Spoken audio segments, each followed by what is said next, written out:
Jaisalmer fort part 3। 1818 খ্রিস্টাব্দে 12ই December east India কোম্পানির সঙ্গে স্বাক্ষরিত চুক্তির মাধ্যমে তার নিয়ন্ত্রণ সুরক্ষিত থাকে, মানে জয়সলমীর দুর্গের।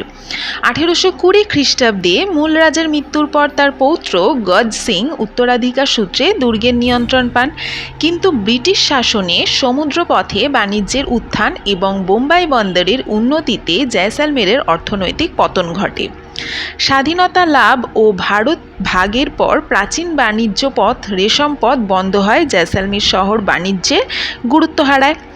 1965 এবং 1971 খ্রিস্টাব্দে ভারত পাক যুদ্ধের সময় জয়সলমীরের কিছু কৌশলগত গুরুত্ব বৃদ্ধি হলেও বাণিজ্যের দিক থেকে তেমন অগ্রগতি ঘটেনি, তবে শহরটি রাজস্থানের অন্যতম প্রধান পর্যটন গন্তব্য হিসাবে রাজস্ব উপার্জনের সক্ষমতা লাভ করেছে। মূলত ব্রাহ্মণ ও রাজপুত সম্প্রদায়ের প্রায় 4000 মানুষ আজও পুরনো কেল্লাতেই বসবাস করেন। এরা সকলেই একসময় দুর্গের ভাটি শাসকদের কর্মচারী বংশোদ্ভূত।